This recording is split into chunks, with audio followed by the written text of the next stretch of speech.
En faisant leur lessive, les gens s'endormaient même sur leur machine à laver. N'importe quel endroit était bon pour récupérer quelques instants de sommeil. Au bout d'un moment, tout ce que vous souhaitiez, c'était en finir. Vous lui répondiez ce qu'il voulait entendre pour lui faire croire que vous aviez compris. Et enfin pouvoir aller dormir. Empêcher les adeptes de dormir est une technique efficace. Dans les laboratoires, comme ici à l'Université de Lyon en France, on étudie les effets du manque de sommeil sur les rats. Ils sont identiques à ceux observés chez l'homme, et particulièrement intéressants dans le cadre d'une secte. Le premier signe après une nuit blanche est des troubles de l'humeur. Ensuite, il y a des signes comme la suggestibilité, c'est-à-dire on suggère quelque chose à quelqu'un et cette personne le fait, alors qu'en temps normal, si elle dort bien, elle ne le ferait pas.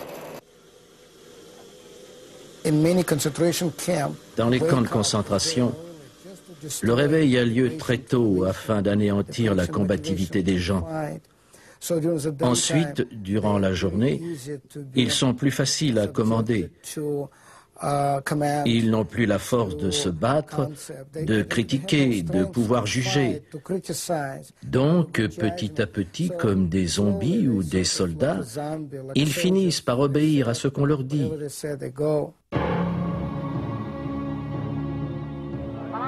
Épuisés et isolés. Les adeptes vivent en communauté. La seule et unique référence, dorénavant, c'est le gourou.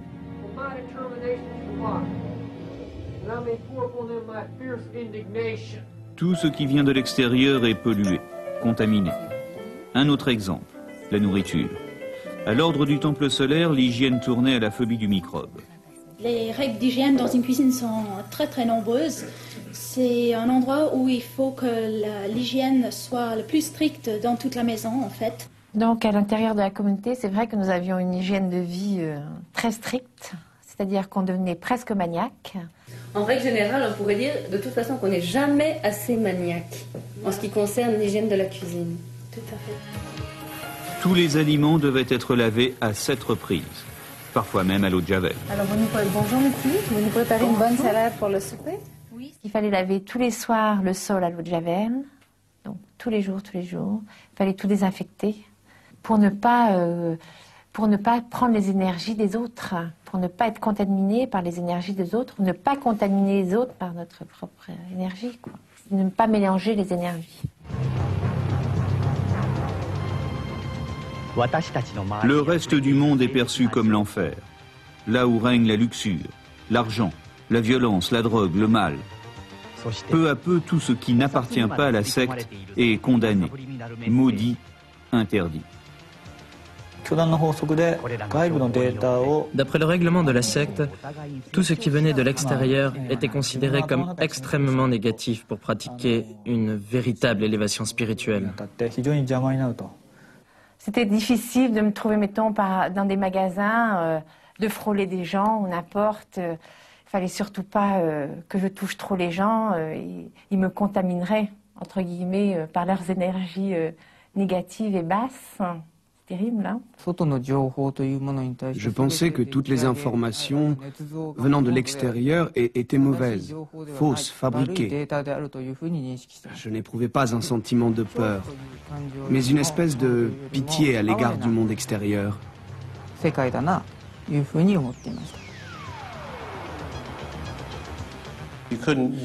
Vous ne pouviez pas téléphoner sans permission. Et même lorsque vous appeliez, vous étiez surveillé. Votre courrier était censuré. Il prenait le courrier et lorsqu'il considérait que vous n'aviez pas besoin de lire une lettre, il la détruisait ou il ne vous en parlait pas.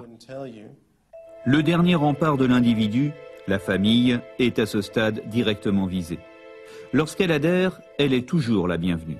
Dans la réalité, on l'attire pour mieux la détruire. Chez Home, les familles étaient séparées. Dès l'arrivée dans la secte, les enfants étaient placés dans un autre endroit que les parents. Il cassait toutes les familles d'une façon ou d'une autre. Nous ne fonctionnions plus comme une famille normale.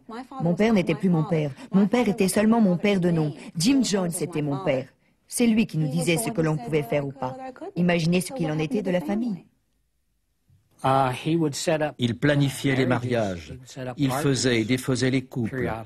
Il a essayé de me menacer avec ça. La même nuit où il m'a battu, il m'a accusé de toutes sortes de choses et m'a dit « Je vais te mettre avec elle », en désignant une femme afro-américaine qui avait des problèmes. Il disait juste « Je dois vous mettre tous les deux ensemble, c'est ainsi ».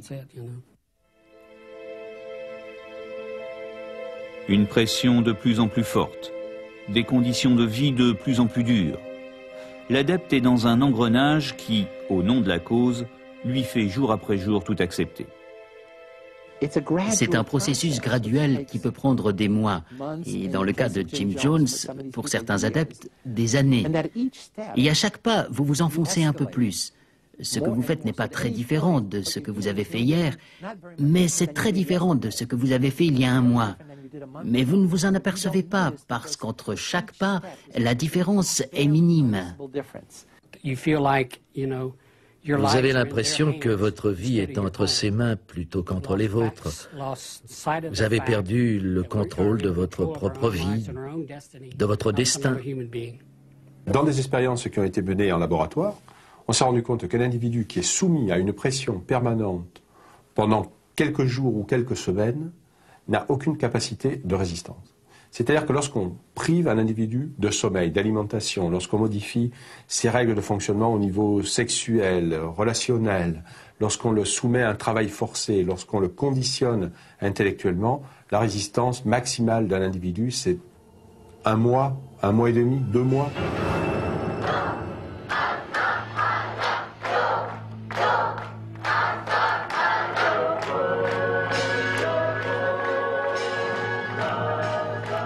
Vous n'êtes plus rien. Vous n'avez plus rien à quoi vous raccrocher. Vous n'êtes plus qu'un chiffre dans la masse. Vous n'avez plus de vie. L'adepte a tout renié. Il ne reste rien du passé. Il est devenu une autre personne.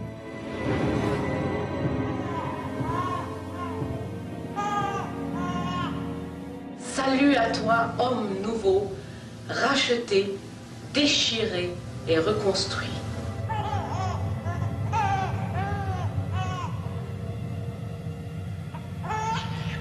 L'homme nouveau, l'homme d'en haut, l'homme nouveau, porteur du destin. Un homme nouveau qui n'a qu'un seul objectif et une seule fonction. Servir et adorer le gourou tout-puissant. D'après l'enseignement, les adeptes devaient devenir les clones du gourou. Ne plus penser, avaler tout ce que disait le gourou et ainsi atteindre la vraie sagesse.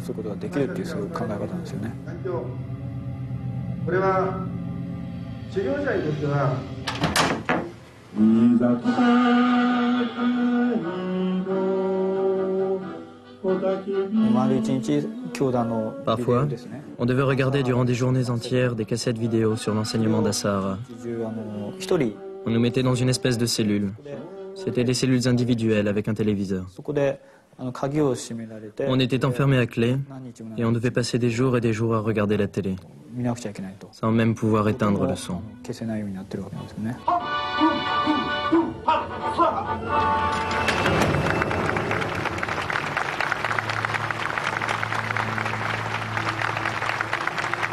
Shoko Asahara était un gourou technologique utilisant toutes les ressources du progrès. Un exemple, ce casque à électrodes.